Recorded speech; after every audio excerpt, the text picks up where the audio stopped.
Assalamualaikum warahmatullahi wabarakatuh. Kami dari kelompok 2 akan mempresentasikan hasil kerja kelompok kami. Sebelumnya, perkenalkan anggota kelompok kami. Pertama, Roro Shirley Agustina, Yulia Dwinda Damayanti, Marita Ayu Anggraini, dan Susanti. Materi yang akan kita bahas adalah laporan keuangan entitas syariah. Dalam materi ini terdapat dua subbab yang akan kita bahas. Yang pertama, karakteristik kualitatif laporan keuangan, dan yang kedua, unsur laporan keuangan entitas syariah. Pada unsur keuangan laporan entitas syariah terdiri dari beberapa laporan, yaitu yang pertama, laporan posisi keuangan atau neraca, yang kedua, laporan laba rugi, yang ketiga, laporan perubahan ekuitas, yang keempat, laporan arus kas, yang kelima, laporan rekonsiliasi pendapatan dan bagi hasil, yang keenam, laporan sumber dan penggunaan dana zakat, yang ketujuh, laporan sumber dan penggunaan dana kebajikan, dan yang terakhir, catatan atas laporan keuangan. Karakteristik kualitatif laporan keuangan. Berdasarkan standar akuntansi pemerintah atau SAP nomor 1, karakteristik kualitatif laporan keuangan adalah ukuran-ukuran normatif yang perlu diwujudkan dalam informasi akuntansi sehingga dapat memenuhi tujuannya atau menghasilkan informasi yang berkualitas.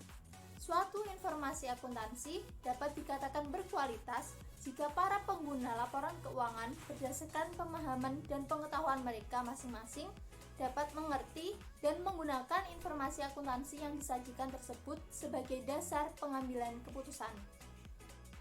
Terdapat 4 karakteristik yang menjadi prasyarat normatif agar laporan keuangan pemerintah dapat memenuhi kualitas yang dikehendaki. Yang pertama, relevan. Informasi harus relevan untuk memenuhi kebutuhan pemakai dalam proses pengambilan keputusan. Informasi memiliki kualitas relevan kalau dapat mempengaruhi keputusan ekonomi. Yang kedua, keandalan.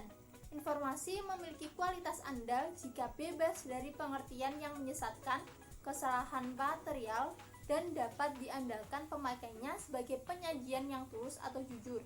Yang ketiga, dapat dibandingkan. Pemakai harus dapat memperbandingkan laporan keuangan entitas syariah antar periode untuk mengidentifikasi kecenderungan atau tren posisi dan kinerja keuangan. Dan yang terakhir, dapat dipahami. Kualitas penting informasi yang ditampung dalam laporan keuangan adalah kemudahannya untuk segera dapat dipahami oleh pemakai. Unsur laporan keuangan entitas syariah. Yang pertama, laporan posisi keuangan atau neraca. Komponen yang terdapat dalam neraca seperti aset, kewajiban, dana syirkah temporer, dan ekuitas. Aset. Manfaat ekonomi masa depan yang terwujud dalam aset adalah potensi dari aset tersebut untuk memberikan sumbangan baik langsung maupun tidak langsung, arus kas, dan setara kas kepada entitas syariah. Potensi tersebut dapat berbentuk sesuatu yang produktif dan merupakan bagian dari aktivitas operasional entitas syariah. Mungkin pula berbentuk sesuatu yang dapat diubah menjadi kas atau setara kas, atau berbentuk kemampuan untuk mengurangi pengeluaran kas seperti penurunan biaya akibat penggunaan proses produksi alternatif. Kewajiban. Kewajiban adalah suatu tugas atau tanggung jawab untuk bertindak atau untuk melaksanakan sesuatu dengan cara tertentu. Kewajiban dapat dipaksakan menurut hukum sebagai konsekuensi dari kontrak mengikat atau peraturan perundangan. Dana syirkah temporer. Dana syirkah temporer adalah dana yang diterima oleh entitas syariah di mana entitas syariah mempunyai hak untuk mengelola dan menginvestasikan dana, baik sesuai dengan kebijakan entitas syariah atau kebijakan pembatasan dari pemilik dana, dengan keuntungan dibagikan sesuai dengan kesepakatan. Sedangkan dalam hal dana syirkah temporer berkurang disebabkan kerugian normal yang bukan akibat dari unsur kesalahan yang disengaja, kelalaian, atau pelanggaran kesepakatan. Entitas syariah tidak berkewajiban mengembalikan atau menutup kerugian atau kekurangan dana tersebut. Yang terakhir, ekuitas. Ekuitas dapat disubklasifikasikan dalam neraca. Misalnya, dalam perseroan terbatas, setoran modal oleh pemegang saham, saldo laba atau retained earnings, Penyisihan saldo laba dan penyisihan penyesuaian pemeliharaan modal masing-masing disajikan secara terpisah. Klarifikasi semacam itu dapat menjadi relevan untuk kebutuhan pengambilan keputusan pemakai laporan keuangan apabila pos tersebut mengindikasikan pembatasan hukum atau pembatasan lainnya terhadap kemampuan entitas syariah untuk membagikan atau menggunakan ekuitas. Selanjutnya, laporan laba rugi. Komponen-komponen yang ada dalam laporan tentang kinerja tersebut meliputi penghasilan, beban, hak pihak ketiga atas bagi hasil, yang kemudian diatur secara rinci sebagai berikut. Yang pertama, penghasilan. Penghasilan atau income meliputi baik pendapatan maupun keuntungan. Pendapatan yang timbul dalam pelaksanaan aktivitas entitas syariah ini biasanya atau dikenal dengan sebutan yang berbeda seperti penjualan, penghasilan, jasa, bagi hasil, dividen, royalti, dan sewa. Yang kedua, beban. Definisi beban mencakupi baik kerugian maupun beban yang timbul dalam pelaksanaan aktivitas entitas syariah yang biasanya meliputi beban pokok penjualan, gaji, dan penyusutan. Beban ini biasanya berbentuk arus keluar atau berkurangnya aset seperti kas, persediaan, dan aset tetap. Dan yang terakhir, hak pihak ketiga atas bagi hasil. Hak pihak ketiga atas bagi hasil dana syirkah temporer adalah bagian bagi hasil pemilik dana atas keuntungan dan kerugian hasil investasi bersama entitas dalam suatu periode laporan keuangan.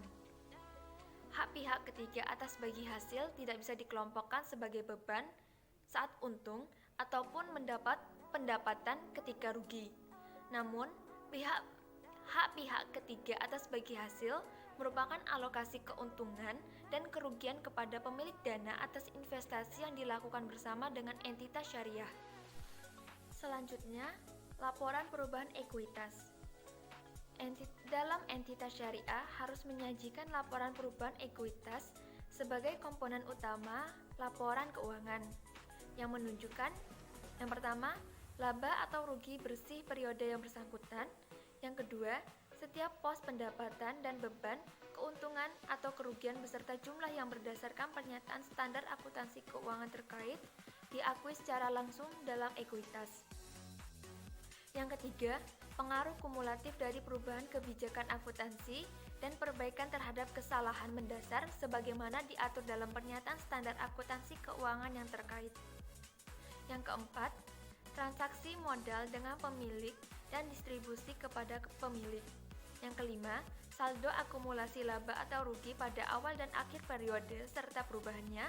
Dan yang terakhir, rekonsiliasi antara nilai tercatat dari masing-masing 34 jenis modal saham, agio, dan cadangan pada awal dan akhir periode yang diungkapkan secara terpisah setiap perubahan.